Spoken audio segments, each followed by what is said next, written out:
Video, I'm going to walk you through the Gemstone file, show you one or two ways you can edit these images, and then also sort of explain my setup and how the functions are laid out. So you'll notice that you have two different sizes, a slightly larger size, and these ones are around, let's see, so they're about 3.5 inches tall, maybe the larger one somewhere around there. And then you have smaller sizes that are probably more designed for jewelry, and these are around like 1.5 inches. The reason I have two sizes in here is as you scale down or scale up the images, the thickness of the lines scale up and down as well. So I did adjust the smaller ones so that the engraves would still have the detail needed. You'll also notice that you have gemstones without any holes for hanging, and then you have gemstones with holes for hanging at both sizes.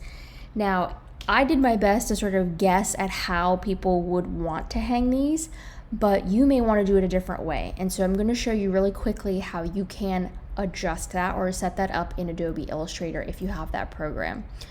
If you have a totally different program, hopefully you'll know sort of the technique for that. But let's take this one here as an example. So in my example, I put the hanger at the top, but you may want to hang it here and have the crystal points facing downward. So I'm going to copy and paste this. I'm going to rotate it. And then I'm just going to zoom in so we can see a little bit better. And now, while we're here, let's take a look at the different colors so I can explain to you how these are set up.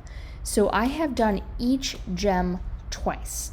And you'll see there's ones with green and there's ones with black. The green ones are single point score lines. So this is designed to perfectly score.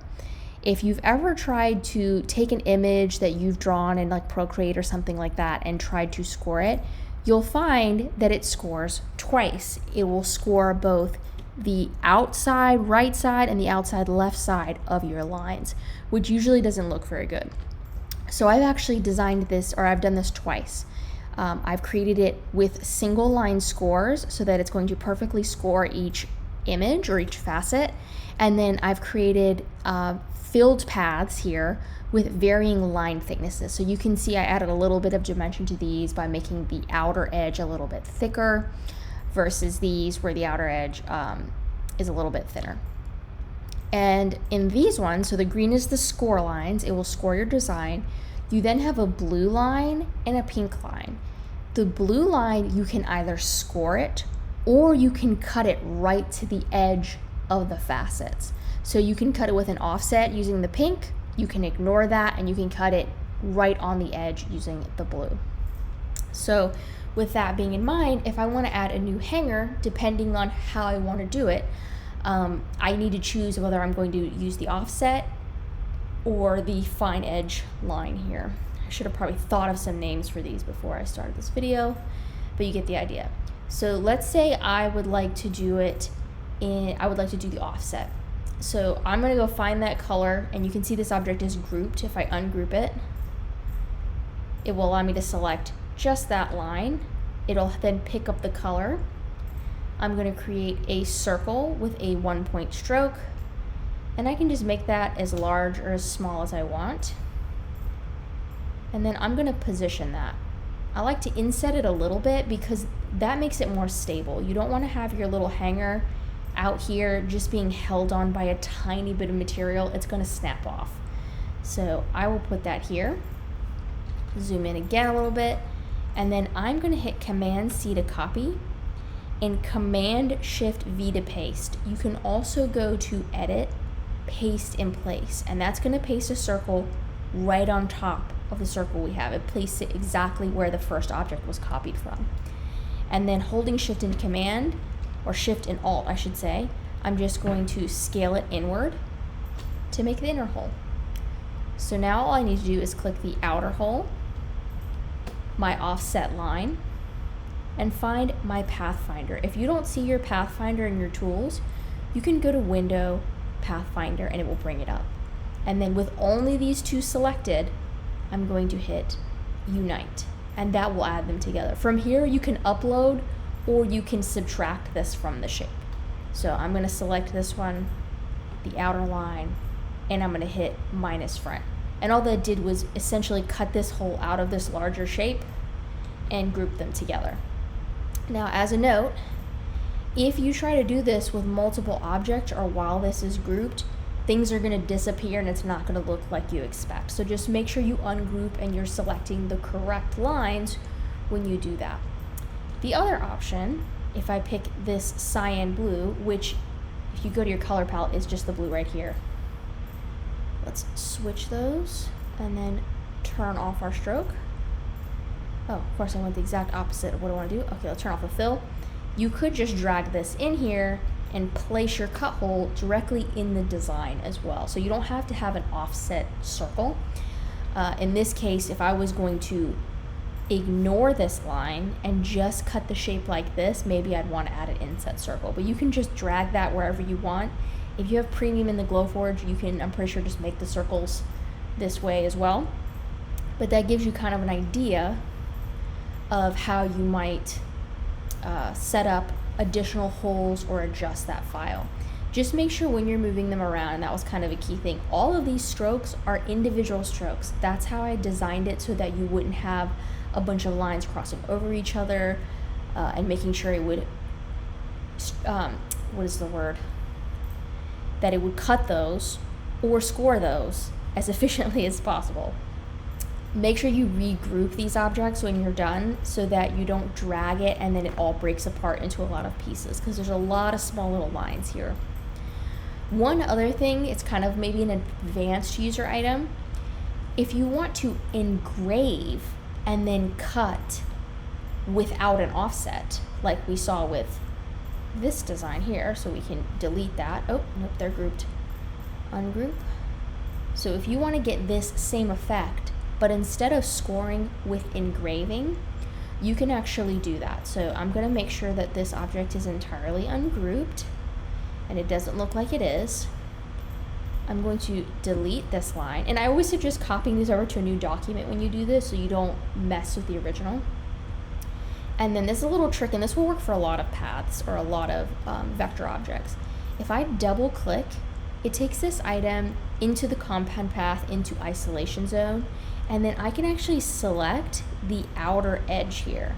You don't want to move it, you just want to copy it, and then double click out in the art space to exit isolation mode. I'm going to hit that Shift Command V again, and you'll notice it pastes a solid shape that's just the outer edge. So now I can take the fill off and add a stroke to it, and now I have a perfect cut line directly on that. The reason I did not include that is I find that because you're already engraving to the edge, it's going to look like an offset anyway, because this is going to be depressed into the wood or acrylic, and then cutting at that edge, it doesn't tend to really, it emulates the offset effect anyway, so it's not usually worth doing, but you may have a unique application where that makes sense to you, and that's how you would do that. In most cases, the scoring option is going to be much, much faster than the engraving option is. The reason I still included the engravings is, one, because they have a little bit more dimension because they have varied thicknesses on the lines, and also when you scale up significantly, the scores have a lot less impact. They don't quite look as nice as the engraved. So if you're going to make a really large window hanger or something, for example, or like a big piece of wall art for some reason, you're going to usually get a better looking dimensional result with the engrave. You can still score, but the score will always be the same thickness of the laser. I want to call it a laser blade. It's not that, but the laser dot, the little dot that's cutting along your shape, it's only a certain thickness. So if you make this 4 feet wide, you're still going to have a super, super, super fine line. But if you make this really large with an engraving, the line thicknesses scale up with the design, and it will actually look a little more dimensional. So let's take a look at what that might look like just really quick. I'm just going to drag these off the artboard because I'm not really worried about messing up this file, since this is an example. If I scale this way up, you can see the lines here are going to stay super thin, but here they look more proportional to the larger image. And that's why I've included both options. So let's go actually look at our Glowforge interface just so you can see how they upload and get a sense of what's going on there. So when you upload, they're going to come in at about this scale. I've kept these little instructions here: black engrave, green score, blue score or cut if ignoring the offset cut, and pink cut. Now the colors obviously disappear in here, so I would just make sure the first thing you do is delete this text so you don't accidentally use it. And then my favorite way of working with files like this that have just tons of images is just to grab everything and move it off of your artboard. I don't know if they really call it an artboard, but you get the idea. And then instead, when you want to cut or engrave something, to take the object, Command C to copy, Command V to paste, and bring it over here. So I never actually move the objects out of their original arrangement. I just copy and paste them and move them over into my workspace, and then I'll set all my settings and things like that. And you can see it looks like I have one little error here I'm going to fix before this file gets uploaded, but you can select your cut or your engrave functions. And what's really nice is if you zoom in now, this didn't used to happen in the Glowforge, but it will tell you when you highlight a shape where all of its parts are. And then when you select a shape or select one of your settings areas over here, it's going to tell you what it's doing here. So this is that optional cut or score. So I would hit score, acrylic score maybe, and you can see it will now gain its color. We'll know we have the right object selected. Do the same thing here. I'm assuming this is the cut line. We'll do a 3 acrylic cut, and then we got to find our inner piece, which is this last one. You'll notice it's blue because it does not have settings ascribed to it yet. And for here we're going to do, does it not? Oh nope, this one does. Score, acrylic score. And so remember that you can drag these around to reorder the steps to happen in the order that makes the most sense for you. In general, I always like the cuts to happen last, so that if the object's not perfectly flat on the crumb tray, it doesn't fall through and then the inner engraves or scores end up crooked on the final piece. So if you don't want the offset, just remember to ignore it and then instead set this outer edge to cut. And I think that's the cut line there.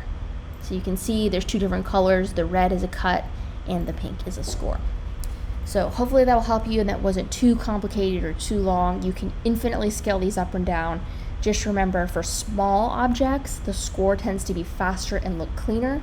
And for large objects, the engrave is usually the better choice.